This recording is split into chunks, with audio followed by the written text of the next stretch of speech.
Okay, back with you on kind of a holiday edition of the Bronx Buzz.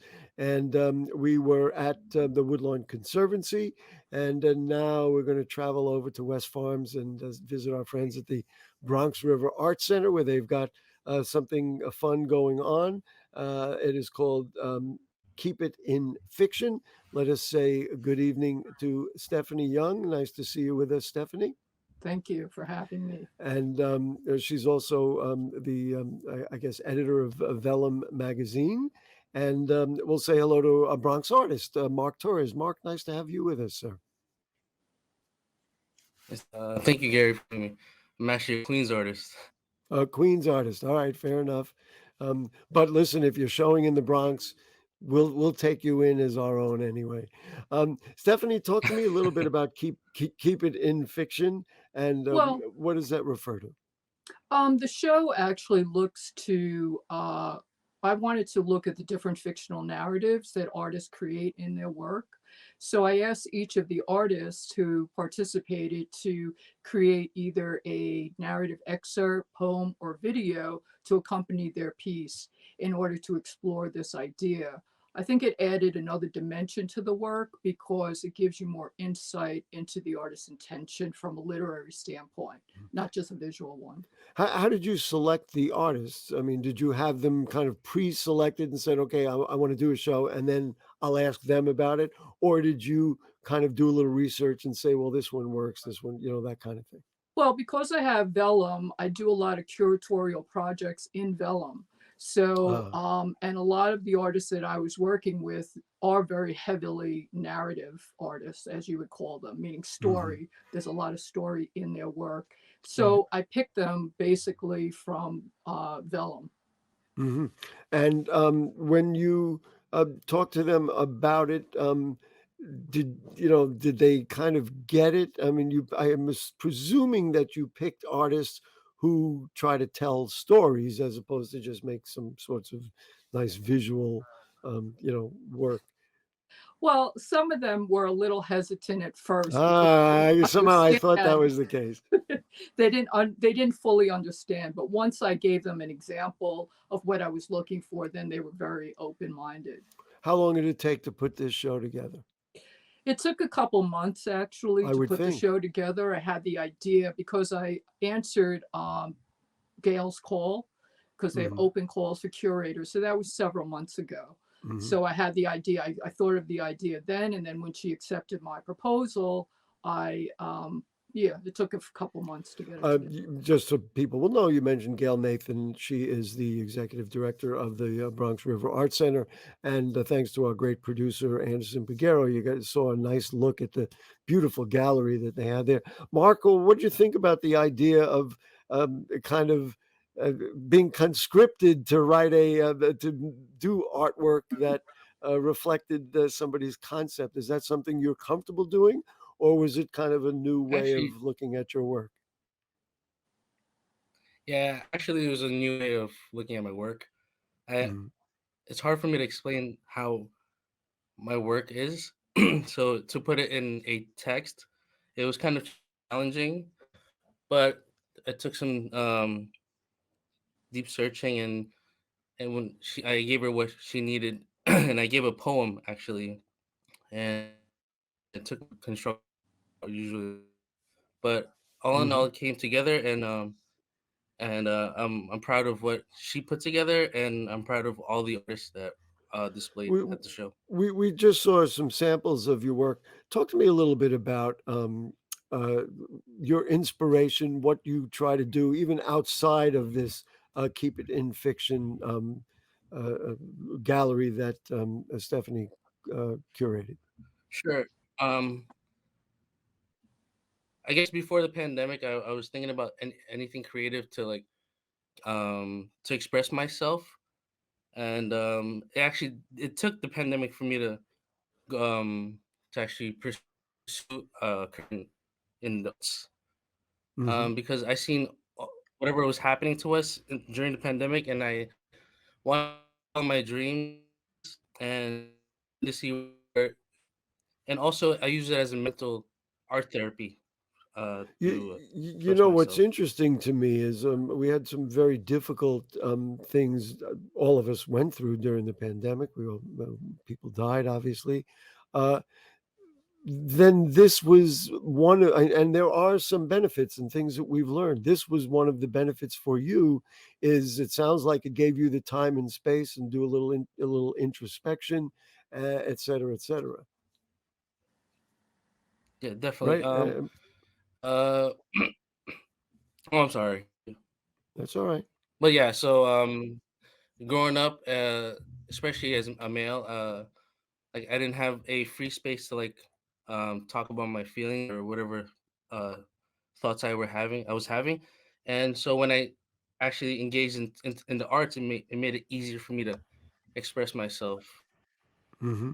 So in that way, maybe there was bury that. some there was some benefit to it. Stephanie, let's just talk about the Bronx River Arts Center as a venue for this kind of project. Mhm. I'm guessing based on how you described the process, this is a good situation. Whereas, of course, it's a big museum. There's 100,000 things to deal with. In this case, we have the space, you have the concept. You worked with Gail and the Bronx River Arts Center with the artists. Sounds like it was a good situation and a good place to show this kind of work. It was a fabulous situation. It was incredible to work with Gail and her team because they were very supportive about what I did. They gave me a lot of freedom. They didn't tell me, "Oh, you can't put that piece of work there." I had total artistic license, so to speak, from a curatorial point of view. So I was very happy. And then they support you immensely when it comes to promoting the show and, getting the word out. And they're extremely supportive there. Yeah, and I was going to say, and getting you on TV on the Bronx And Buzz so getting that me you on could. TV. I mean, what more could I ask for? That's right. Um, uh, Also, talk a little bit about even some of the other artists. I mean, we were happy to celebrate Mark and his work. Um, uh, Mhm, Maybe you want to, because we tried to get some other people on, but we couldn't. mhm. We couldn't do that, obviously, in the very short space of time we have. But talk about some of the other artists and the kinds of things they contributed that you think broadened the scope of this gallery. Well, one of the artists that comes to mind is Marianne Petit, and she works with paper, so to speak. So she does Hmm. dozens of things with paper, from paper cuts, from artist books, and she really contributed a lot because her work is very heavily, about story. So she was a great inspiration to have in the show and for my idea originally. Hmm. So, and then we have other artists like Jennifer Deppie Parker, who contributed a beautiful painting called Typhoon, which, and her poem was really interesting because of what's going on now. It talked about a first person's account of being in a natural disaster like a typhoon. So that was really interesting. And certainly in this day and age, that would be a kind of a topical thing. When a lot of artists, and maybe we'll ask Mark a similar kind of question, but Steph, will start with you. A lot of artists and even curators of programs, you do this, and then that begets the next one or makes you think about the next one. Did you learn something from this particular show that you say, wow, this works, this didn't work, this is something, or I'd like to jump off, or now I'm not going to do this ever again, and I'm going to do something else. How do you look to the future of your curatorial work? It definitely inspired me to do more institutions and museums. Ah. Because of my background, I do, because of the magazine, and I like getting out there, I do a lot of art fairs. So, that's more of a business kind of model. Even though you are doing something creative, you're also trying to sell work. Of While in course, an sure. institution, it's all about the idea and the artwork, pretty much. Right. Mark, I'll ask you the same question. Did you learn something in this process, or and that makes you say, "Wow, I've done this. This was kind of interesting, and so I'll do whatever next." Yeah, with all these types of artists, it inspires you to challenge yourself even more. Mm. Especially that only started for 3 years now, so every show that I do, I'm always learning from that. Being as a beginner, I need to take all these experiences and try to challenge myself as I go on in my career Right. And so, as of an course, artist. interacting with somebody who's kind of experienced as um, Stephanie is, it undoubtedly gives you something to build on. I guess, Stephanie, that is the beauty of it. Let's just talk about. So now the show is up for a couple more days.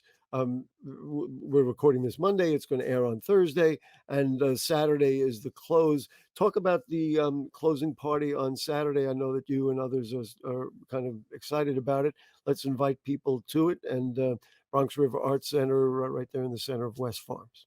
Go ahead. Yeah, it's going to be great. We're going to have a closing party. So it's always a celebration when we have a closing. And then just a little added element, I asked some of the artists to create like a little holiday mart where they could sell some, handmade items such as Christmas ornaments or prints or candles or stuff like that. And 25% will be donated to BRAC. Oh, that's wonderful. So if you do it, you're also making Yeah, a you're contribution helping to the it. center. Yes. Mark, a question. Maybe I should have asked you this before. How prolific are you? Do you work every day? Do you just do it on the weekends? Do you do it when you wake up in the morning and say, "This is the first thing I'm thinking about, so I got to create something, paint something, or make a collage, or do what you do"? Just curious about how prolific you are. Uh, Now, I don't have that much time. So when I do, I have a newborn and I have two Oh, children and a congratulations! full time job. Thank you so much. So Like whatever so many time I have artists. in the Let's weekends, yeah. mm, uh, I used to be prolific, but I'm trying to, combine whatever new beginnings are happening in my family with my And work. then So yeah, it's kind of got challenging it. right now. And some time We to. we we got to run. We're Mhm. almost out of time. Mark Torres, artist, thank you so much, and Stephanie Thank Young, you. thank you so much. Thank you for your great work. People can find you on Vellum. They look for Vellum online. Is that how they do it? VelumartScene.com, they can find me. There you go. Thank you so much for the great work, and let's get everybody out Saturday. Beginning of what time? 4 o'clock, 4 At the to 8. Bronx River Arts Center over there in West Farms, one of the most beautiful and important spaces in the Bronx. So we appreciate your time and thank you for joining us.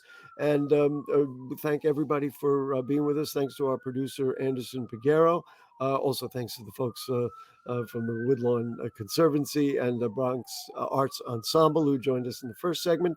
And to the sound of fire engines right outside my block here, we'll say good night. Happy holidays.